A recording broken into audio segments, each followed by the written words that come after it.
So, folks, we have to talk about Brad Lander's appearance on CNN, where he talks about being a liberal Zionist. And I gotta be honest, as much as I love Brad Lander as a candidate and I love his campaign, don't love this liberal Zionism. Don't love it. I don't think.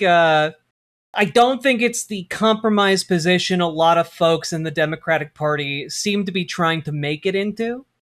But you know what? I figured this was a perfect opportunity to talk about it.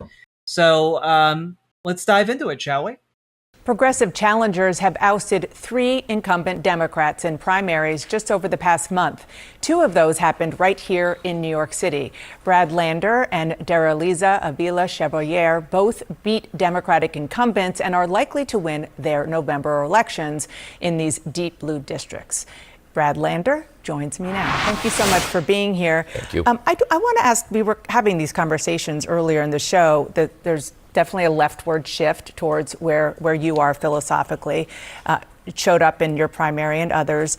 But in less blue districts, there still are more moderate Democrats being elected, even right here in New York 17, where Republican Mike Lawler is the congressman. Kate Connolly won the same day you did.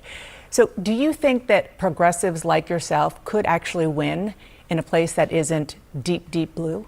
Well, I don't think the line really so much should be thought of as progressives versus moderates. To me, it's fighters versus folders. People are fed up with the status quo. They don't feel it's working for them. And that's true for working. Now, I will say I do view the fighters versus folders as an attempt to broaden the progressive tent a bit.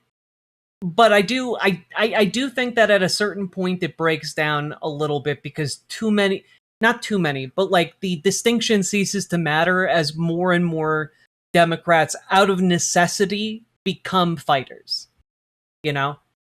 Families in more moderate or frontline districts. Look at someone like Pat Ryan in the Hudson Valley, who's been fighting on utility costs and just showing people I'm out there fighting for working families, and that's what I think can unite us.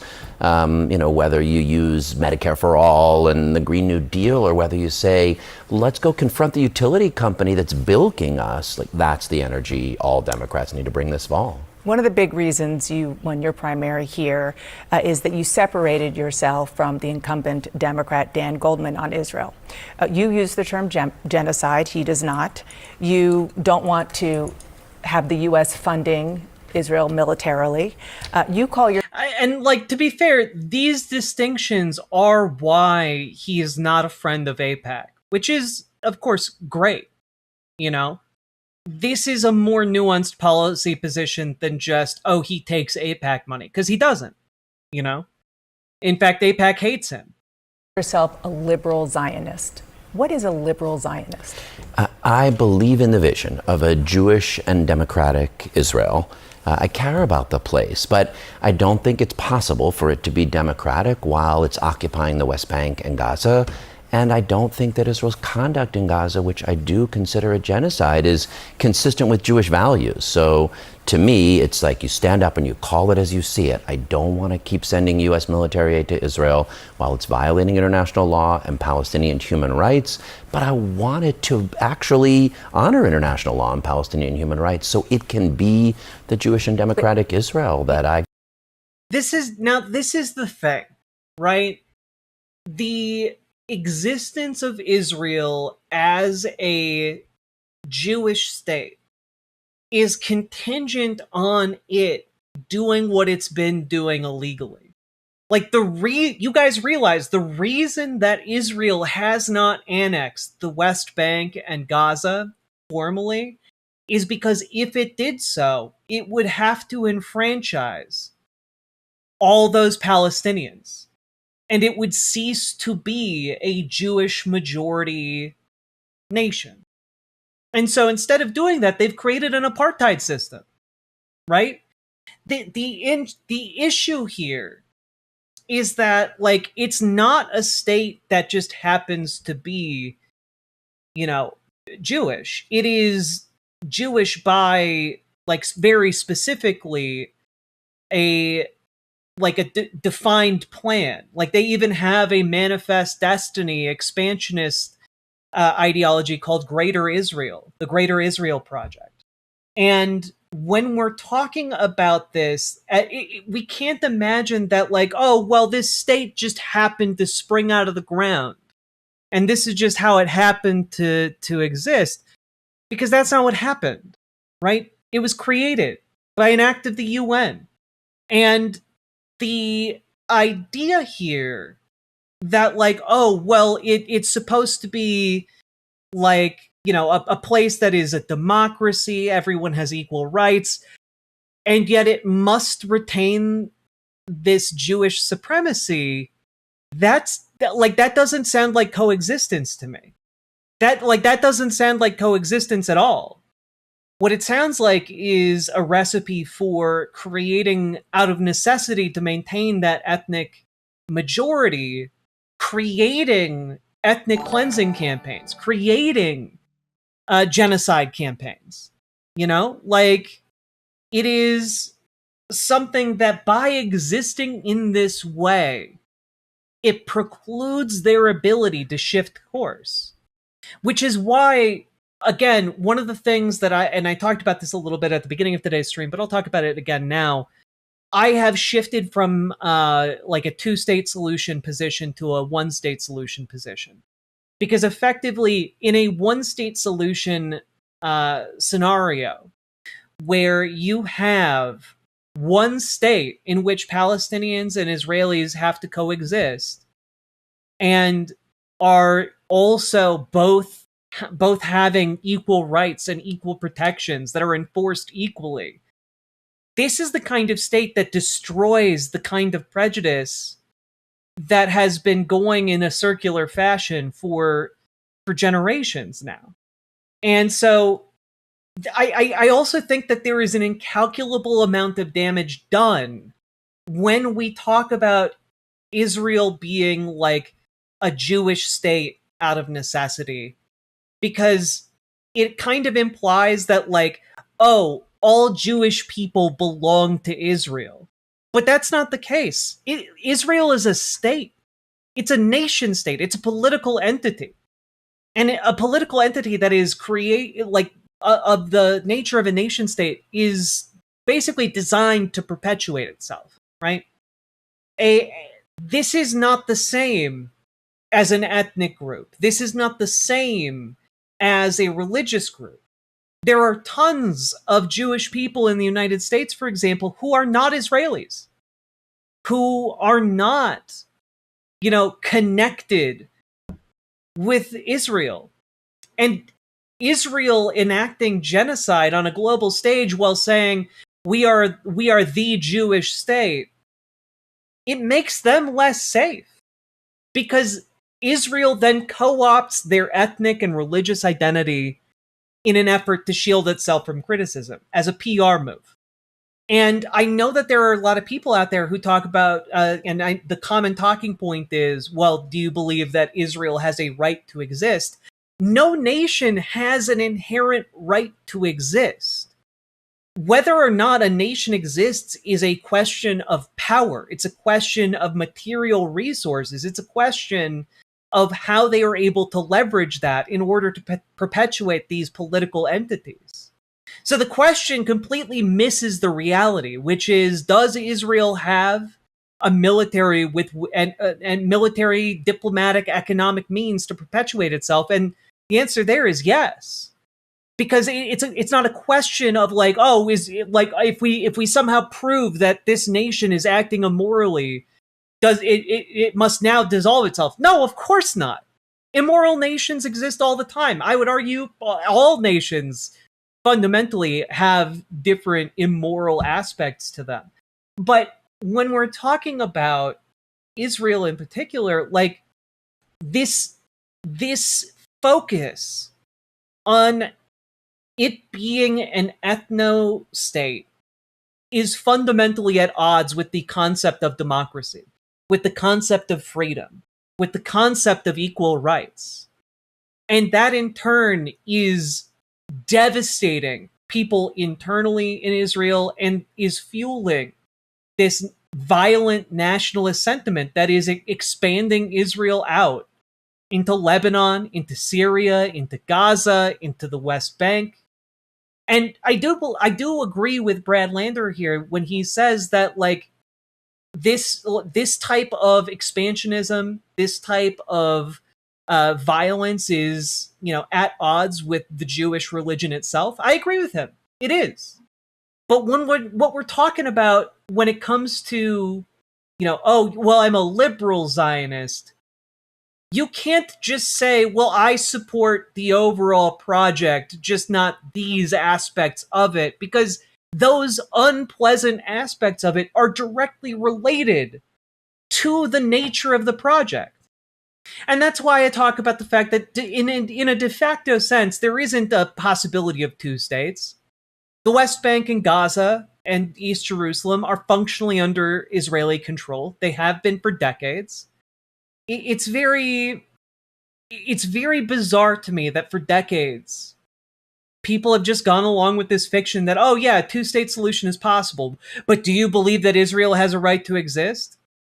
And yet I never hear people asking the opposite of that. Do you believe Palestine has a right to exist? And in the cases where folks answer yes, what mechanism exists to create a Palestinian state? Through what means? With what power? The answer is there is none. There has been there's no inroads, there's no path right now to a viable Palestinian state. Which is why I instead ask us to focus on the actual conditions on the ground, which is it's de facto one state. The solution to that is to enfranchise Palestinians, allow them to participate in Israeli society fully, give them freedom of movement fully, give them equal rights, and crack down on these Israeli settlements that are illegally expanding, illegally killing Palestinians, and begin to build something new and better. And I do think that this kind of solution would still need to be enforced by international bodies, because we sure as shit can't trust Israel and the Israeli military to adequately enforce these civil rights and civil liberties. We can't trust them to allow a right of return. By the way, have you ever wondered why they don't allow for a right of return for Palestinians? It's because their goal was ethnic cleansing with the Nakba. The goal was to rid the region of its predominantly Palestinian people. Almost said character, but I mean people. There's a deliberate effort to do that in order to maintain this ethnic characteristic. And so, like, when I hear the term liberal Zionism employed here, I do get upset. As if there is a reasonable settler colonial narrative for Israel to have, when that's just not the case. Grew up believing in. I'm sorry, I just want to make sure I understand. You said that you don't think it's a democratic Israel? I want it to be a Jewish and democratic Israel. Right now, I don't think it's modeling democracy while it occupies the West Bank and Gaza, and half the people under its sovereignty can't. And this is the thing. Like, I have critical support for Brad Lander. I don't agree with him on liberal Zionism, but he is correct in calling out the genocide. He is correct in calling out a lot of these unsavory practices. I just want Israel to be the idealistic Israel I was told about as a 5-year-old in books, by my elders. Zionism was supposed to be kind Judaism, not settler Judaism. Lander, I guess? I mean, that is kind of his approach, right? Like, his approach is he wants it to live up to the ideals he was taught as a child. But that's kind of like saying you want manifest destiny to be applied in the United States under, like, kinder ideals. Like, hey, let's let the indigenous tribes of America expand their reservations. And, like, I'm sure a lot of indigenous groups would be in favor of that, right? But it doesn't stop the evil of the settler colonial mentality when it comes to, manifest destiny. It doesn't undo that. It doesn't undo all that shit. And it's a naive mindset. I mean, I do agree it's a naive mindset, and I do find it to be one where, like, I kind of get it in a sense. Like, I grew up with very conservative views. You guys have heard me talking about this. Um, grew up in a fundamentalist Christianity oriented household. Dad didn't believe in evolution, all that stuff. But, a lot of those ideas that I got taught early in life, like, oh, the rapture is happening soon. You'll hear trumpets and then you'll be, like, summoned up into the heavens or whatever. I took that literally. Like, I was at my window at sunset more times than I can count, thinking that, oh, this is it. It's the end of the world. Time to get raptured, I guess. And it didn't happen. It didn't happen. And eventually I questioned those ideas. I reckoned with them. I grew. And I realized that they were not, in fact, true. And I guess what I'm hoping for Brad Lander, and what I'm hoping that the mindset of liberal Zionism is such that there is going to come a point where there's the reckoning with that ideology allows folks to grow beyond it and realize that there's no salvaging a settler colonial mindset. There's no salvaging that. And I do think it's kind of like a lot of Jewish kids grow up, they learn about how great Israel is. They're told how great Israel is by a bunch of their relatives and people around them. They get fed this idealized version of what Israel could be, And then the Israeli government has a great PR campaign. Like, to believe the Israeli government's PR campaign, Israel is like an oasis of LGBTQ rights. You can't even get gay married in Israel. Like, you have to leave the country if you want to get gay married there. And then there's like a whole PR campaign to bring Jewish people who are, not born in Israel, to bring them to Israel, specifically then to wine and dine them and show them, look at how great Israel is. And all of that, I think, is a lot of indoctrination that's really, really difficult to grow out of. And there are kind of, for those of you who might not be aware, who were, born morally lucky and with just all of the exact right positions, right? You might not be familiar with the ideological bargaining that happens as you kind of deconstruct different ideas that you have. I do view liberal Zionism as effectively bargaining. And I do think that Brad Lander, just in the short time I've been aware of him over the last few years, has gotten better on this issue, has learned that, oh, parts of my liberal Zionist ideas don't hold up. And I do think that he is moving farther to the left on this issue in a positive direction. But I'm still criticizing this overall idea because I think this interview is actually a really great way to deconstruct this. So I do think there's hope for Brad yet, Vote. But I believe that when occupation ends, then it can be Jewish and democratic, and that's what I am going to be I'm fighting for. Why are you not just It's the same kind of bargaining that got us the ACA instead of true universal health care? No, it's not the same at all. He is learning individually. The bargaining that got us the ACA was Obama specifically trying to forge an alliance with Republicans in order to get them to like him, and it failed utterly. This is not the same thing in any respect. Zionist? Why do you say liberal Zionist? What do you think the difference is? I mean, the Declaration of Independence that founded Israel says it would be a place for the ingathering of exiles and full civil and political rights for everyone living there. But Palestinians living in the West Bank facing... Yeah, like a few years ago, he refused to call it a genocide. Absolutely, like he's getting better. And I do think he'll get there eventually. But I do want folks to recognize the liberal Zionism label as largely a step towards deconstructing this idea entirely. settler terrorism or are living in refugee camps in Gaza because their schools and hospitals were destroyed. This interview was so gross, Dana Bash is basically trying to call him a bad Jew over and over while making a confused face. Well, yeah, of course she is, right? But also, he's doing a really good job defending his position and making folks who disagree with him on this look kind of like monsters. At least folks who disagree with him on the right.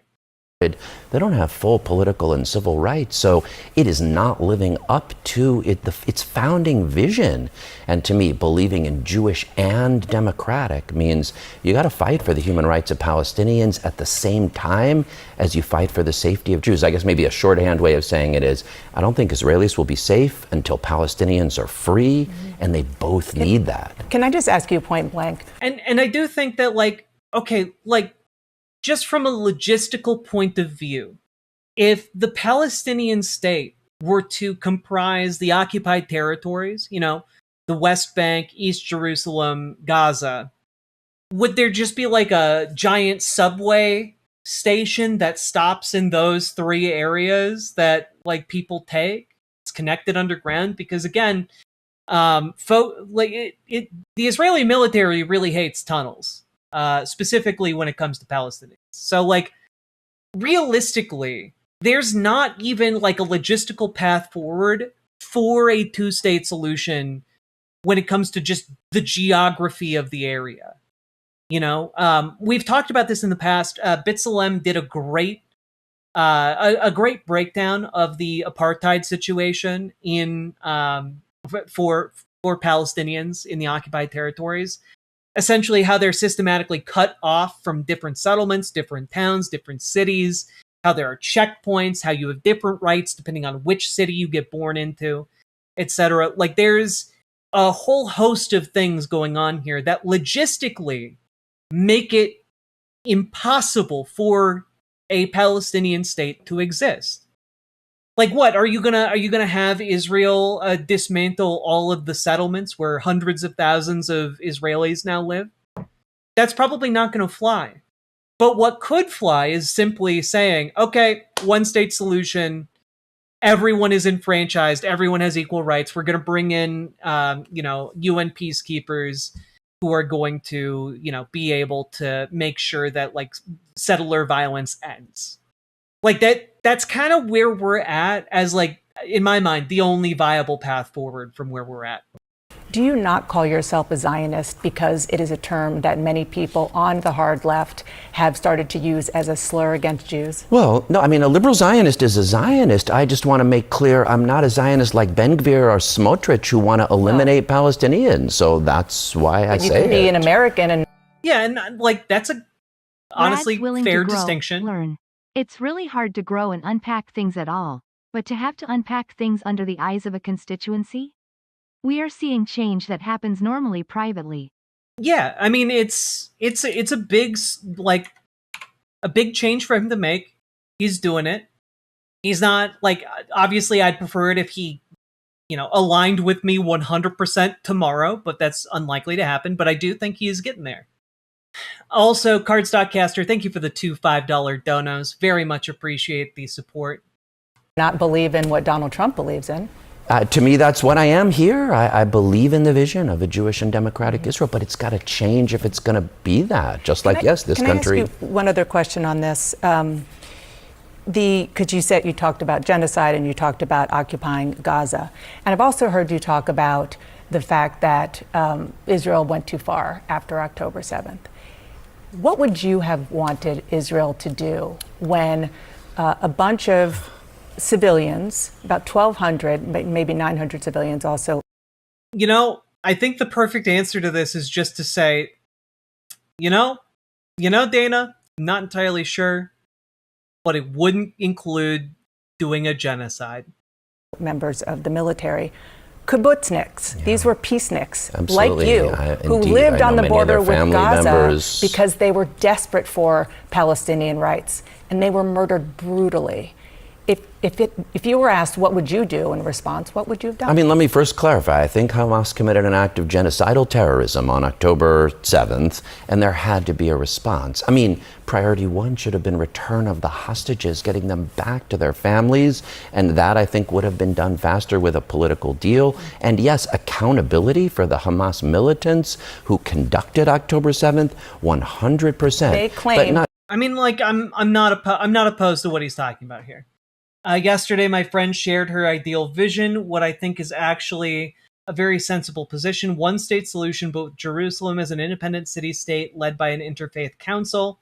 This would remove a lot of religious tension due to it being a holy city in three major religions. Thoughts? I think that there would be a lot of problems putting together an interfaith council, specifically in Jerusalem. You know, I don't think that would remove the religious tension. That killing 5,000 Palestinian kids under 5 and destroying. When Israel says that they tried hard to avoid this. I'm just playing devil's advocate Yeah. here. I'm just playing genocide advocate here, Brad. Civilians, but Hamas is like, can we just like back that up and listen to that, like, the incredible transition between what he was saying and what she interrupted to say? 1,000 Palestinians abducted October 7th, 100%. They claim but not that killing 5,000 Palestinian kids under 5 and destroying. When Israel says that they tried, Brad's like, you can't condone killing 5,000 children under the age of 5. And she's just like, but Israel says that they try to avoid this. And it's just like, fuck you, Dana. Fuck, that's evil. they tried hard to avoid this. I'm just playing devil's advocate. Yeah. Oh, the murderers said they tried hard to avoid doing the murders. They just couldn't help themselves. Okay. Yeah, they tried so hard that they created a targeting algorithm using AI in order to target supposed Hamas agents when they went home to their families. They tried so hard to avoid killing women and children that they literally bombed homes that they knew had family members inside. Yeah. The civilians, but Hamas. Look, guys, that evil terrorist, he took 5 people hostage, but the solution here is just to kill all 6 people. Kill the terrorist and the 5 hostages. Bada bing, bada boom. Which you might think, oh, well, they couldn't possibly be making that decision, like, consciously. And yet, here is Ryan Grimm reporting on leaked October 7th tapes with the Israeli military ordering the Hannibal directive to be used, which is the order that is given to kill anybody taken by Hamas along with the Hamas folks. Basically, the idea being you shoot to kill both Israelis and members of Hamas. October 7th, as the army is putting together its plan for a counterattack and for a defense and then a counterattack. So let's roll this, and then we can kind of read it for you. Right now, one person says, I would bomb the entire Gaza border, hit them with a blow, so they'd have a real problem. It looks like they're on it, somebody else says. I wrote this to Amir. They're not even getting fighter helicopters. He says, no, on Gaza, break it all apart, along with the soldiers who were abducted. Yeah. Like that, and the helicopters were dispatched, and you see a lot of the result of what those helicopters did.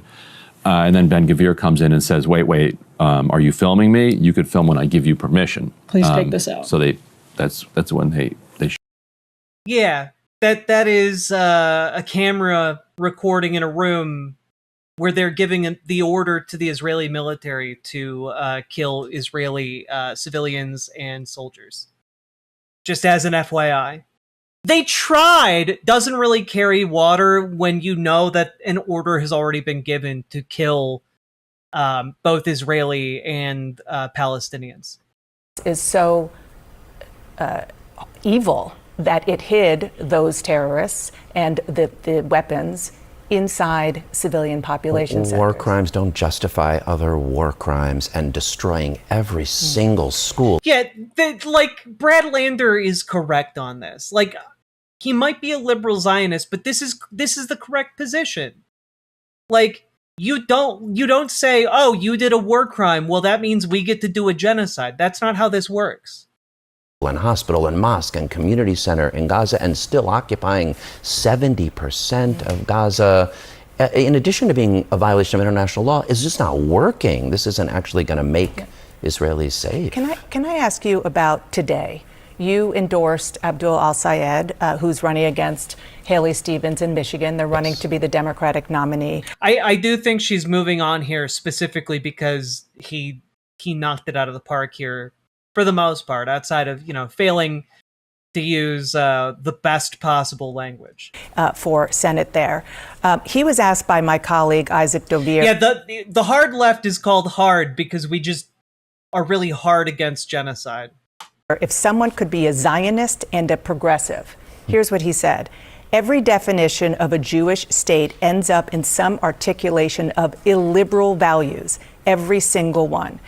How did you square what you just said about believing in the notion of a democratic Israel and what he said? Well, wait a minute, Dana. Wait just 1 minute. Hold it! That's not what you guys were talking about earlier. You guys weren't talking about a democratic Israel. You were talking about a democratic Jewish state.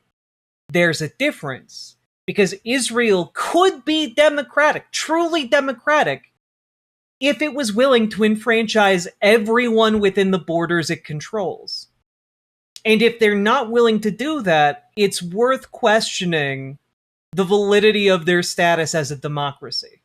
Which is, there is no such thing. I mean, we disagree on that. That's how I square it. Now, we agree on a lot of... For you that well, you would say that doesn't I met Abdul endorsement? through our dear mutual friend Adi Barkan, this amazing activist who died of ALS, courageously championing Medicare for all. And I don't think anybody's going to fight as hard to fulfill Adi's vision of healthcare for everybody as Abdul al-Sayed and fight to get money out of politics. We disagree on this. Now, I believe that he cares about fighting for the safety of Jews in Michigan and the human rights and dignity of Israelis. He believes in a binational state with equal rights for all its people. I believe in two states, one majority of Jews with equal. See, like, this is the thing, right? I think we can win him over. It might be a longer term project, but by and large, he is aligned with us on a great number of things. Now, because there's not a set core principle for what it means to be a liberal Zionist, that might not be true of everyone who uses that moniker. But when it comes to Brad Lander in particular, I think that there is work he can do with us and that we can eventually get him over. Is a binational state Zionist or anti-Zionist? A binational state is a one-state solution. So it would be effectively an anti-Zionist position. Rights for its Palestinian minority, one, a majority of Palestinians with equal rights for its minority Jews. You're going to have to get That's Hamas a out for difference. that. Of course we are, and a lot else is going to have to change. We're going to have to get Netanyahu out, and Ben Gvir and Smotrich out, and Hamas out. And also most of the Knesset as it currently stands, because like 95% of it is also in the bag for this genocidal shit. It's a difference that we have, but at the base level, you don't compromise on anyone's humanity. And you don't think by him not believing in what you believe in the notion of a Jewish state of Israel compromises your humanity? I don't. I mean, he's been clear that he wants full and equal civil rights and human rights for Israelis and Palestinians and for Jews. We have a difference in how we approach achieving it, but I believe that there's room to work together. Yeah, I largely agree with him on that, and I do think that we can win him over given some time. Just one other question on the question of Zionism, because I've been listening to some of the podcasts that you're on and watching some of your interviews, and you talk about how you get attacked from the left, of which you are a part, being called a Zionist baby killer. And I do hope that it comes across that I'm not attacking Brad Lander, but I do have like a solid criticism of his, position as a liberal Zionist. I think he could do better on that. By ceasing to be a liberal Zionist and instead embracing like a one-state solution and agreeing with me. But, barring getting that completely, I think that aligning with him on 95% of the other things is genuinely a huge improvement over what we have now. And on the right, or maybe in the Jewish world, calling you a capo, which for people who don't know, those were the Jews who were helping keep the peace, so to speak, in the... Jesus Christ. I think Dana's maybe bringing this up because she's big mad at this man. The Nazi concentration camps. And I ask this because this word Zionist has been turned into a slur by a lot. I'm sorry, it's not a slur. It describes a very specific settler colonial ideology. In the same way, manifest destiny is not considered a slur in America. It's considered shorthand for the American mythology built to facilitate, colonialism. And like that's what and settlement. That's what Zionism is here. And I would agree with that take, Comrade Girl. The term Zio is a slur. You shouldn't use it. It's been too tainted by folks in the KKK like David Duke. Don't use it. But Zionism and Zionist, those are specific terms for people who have a settler colonial mindset, specifically about the state of Israel. And like, obviously, it's okay to have a name for this ideology and to oppose it. Of people, and you talk about how you have experienced that yourself. Deborah Lipstadt, who is a world-renowned scholar on these issues, I asked her, she said, I do believe that anti-Zionism is anti-Semitism.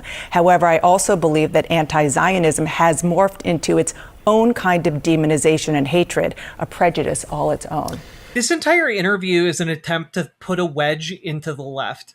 Like, unironically, folks, when you see an interview like this, and this, by the way, applies not just to this interview, but also to like smaller content creators across the internet that make content like this, where what Dana Bash is trying to do here is drive a wedge. She's trying to say, you cannot cooperate with anti-Zionists like Abdul El-Sayed. This is an attempt to fracture the progressive movement. Don't fall for it. Don't fall for this idea. And it gets pushed by folks on YouTube too. Like, I think maybe Jimmy Dore might be an example of this. There are a bunch of folks on YouTube that push stuff along these lines. And I always find it very gross. So I disagree with that also. I mean, Zionist can be used as a slur, and believe me. And by the way, I find it gross because it's the exact kind of thing that the US government in the past would do with paid ops. It's the exact thing that the US government in the past would pay agitators to go into leftist groups to do. It's just that Dana Bash, as a member of the press, is doing it for clicks and giggles. And so, all of that being said here, what's happening is right out of a playbook for how to destroy a political movement. You get it to do infighting. It's what Chris Rufo has been doing on the national stage for years. When he came up with critical race theory and trans youth in sports and DEI as avenues of attack, that's what's happening here. And just be on the lookout, because when we talk about ops, when we talk about, folks being feds, it's not because they're actually working for the federal government. It's because they're doing what a corrupt federal government would want them to do. What a corrupt, capitalist would want them to do to weaken the overall movement. If you look in my mentions, I hear it that way. But my son, is named after this guy, Marek Edelman, who was a Bundist, a Jewish democratic socialist in the Warsaw Ghetto, who helped lead the Warsaw Ghetto uprising like that. So seriously, I take the legacy of Jews who fought Nazis. He was not a Zionist. He didn't believe in a sovereign Jewish state. Even Albert Einstein, who they asked to be the president of Israel, wanted it to be safe for Jewish life in present Israel and Palestine, but he worried that Jewish sovereignty would have dangerous consequences. So there are anti-Zionists who... Also worth noting, Albert Einstein was a socialist. There we go. Soundbite didn't drop on time. are members of my synagogue who I can tell you are absolutely not anti-Semitic, who care about the safety of Jews, who don't believe that the state is making Jews safer. That's not my position, but I don't think it's anti-Semitic. Let's look ahead to 2028. What do you expect and want from a Democratic candidate for president? First and foremost, a vision of an economy that works for working people, a vision for healthcare and housing and childcare that people can afford. Folks are desperate. They feel the system. And that Albert Einstein's name, Albert Einstein. And then everyone clapped. Is rigged against them. Now they see like AI data centers poisoning their water and taking their jobs. A vision that works for working people. A vision for political reform. We're going to have to do something about the Supreme Court, about gerrymandering, about money in politics. And also a hopeful energy, I have to tell you, like what's been moving in New York since the Knicks won and we have the World Cup. There's a hopeful energy that Mayor Mamdani's been able to tap into. I wanted something like that for our country as a whole. Going back to our discussion before, there are, I think, at least a trio, maybe more, of potential candidates in 2028 who are Jewish. You have Josh Shapiro, governor of Pennsylvania, JB. You know, can I just say, this is weird. This feels like a weird question to me. There are you're Jewish, and there are a handful of Jewish candidates running. So? Like what? And? Pritzker, Illinois, Senator Ossoff, Senator from Georgia, and Rahm Emanuel, they're all critical of Prime Minister Netanyahu, but they all believe in Israel's right to exist and have stopped short of calling what's happening in Gaza genocide. Do you think that somebody with those views and that religion could be the nominee for president in the Democratic Party? I do. I think it's going to require clarity that we need a reset in the U.S. relationship with Israel. I think saying we're not going to continue to provide the 2,000-pound bombs that destroyed Gaza, that we're going to insist on human rights and international law compliance, and we're going to stop aid until that happens, and that Israel has... Yeah, like I do have to be honest. I'll give my thoughts when he's done here. To step up to recognizing that what's necessary is self-determination for Palestinians and Israelis, a horizon of political mutual recognition and peace.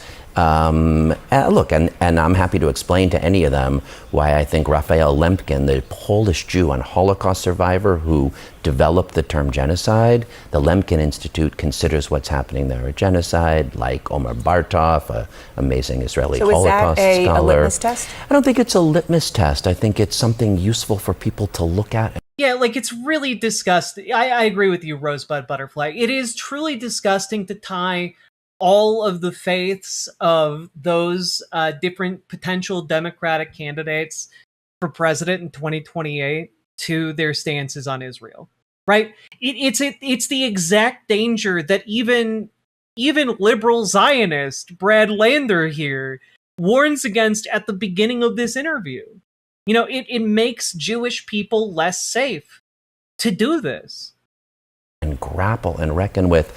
We've spent thousands of years as the victims. It's a rough grappling with what it means in some ways to be a perpetrator. I think it's a useful dialogue for American Jews to have, but I don't think it's a litmus test in the presidential race. I do think a reset in the U.S.-Israel relationship is. Brad Lander, thanks for sticking around. Thank you for coming in. Now, folks,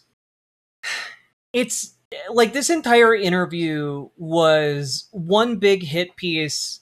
It was an attempt to, ostracize Brad Lander, to damage him or drive a wedge into the progressive movement. Don't take that bait. Don't take that bait, chat. You don't have to do it. You do not, in fact, have to take that bait, right? And so you can be critical of the liberal Zionist perspective and ideology. I certainly am. But also recognize that that guy's moving in our direction. The inertia here is bringing him towards us, right? I wish he would straight up fire back and call her out for disgusting baiting. It'd be really cathartic, but there's like a reason why he doesn't, right? Like, he's cultivated like this Mr. Rogers, like, soft-spoken, affect, and if he did that, it would kind of run counter to what he's cultivated there. But I do think that at every available opportunity, he made her look disgusting, right? He made her look disgusting for asking these questions in that way. Because what he's doing out there is like, he's talking about, they slaughtered 5,000 children under the age of 5, and Dana Bash is just like, oh yeah, but like, they're so careful about it. It's just like, what are you talking about? This is actual monster shit from you. This should be disqualifying. Like, this should get her, in a sane and just world, fired from her job. Is Brad trying to take a third perspective on Israel-Palestine? Yeah.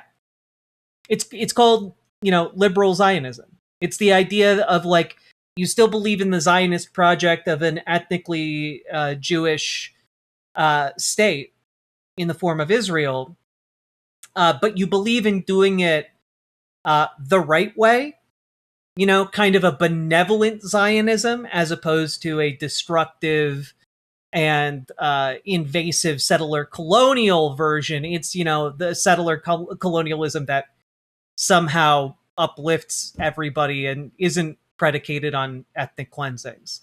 The problem is that when you have an ethnic state or an ethnostate that has policies to enforce the fact that it's an ethnostate and a definitional prerogative to maintain itself as an ethnostate, what you're setting up are mechanisms for, mass expulsions, ethnic cleansings, genocides, etc.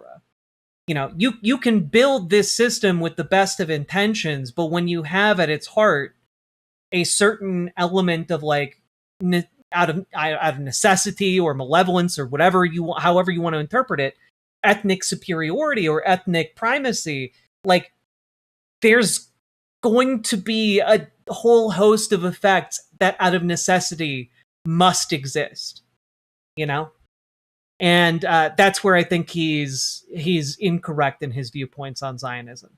And I do think that he's on our side. I do think we can fix him.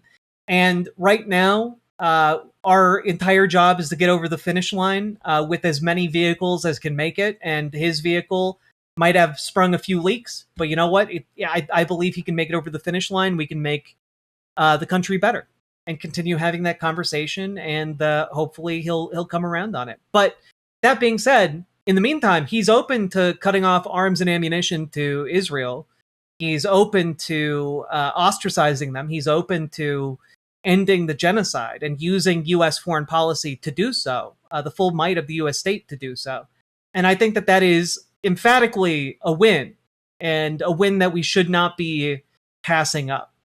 All that being said, if you got anything out of this, folks, hit that like button, hit that subscribe button, hit the follow button, and do consider dropping those subs, donos, memberships, super chats, because you guys make this show possible. Could not do it without you guys.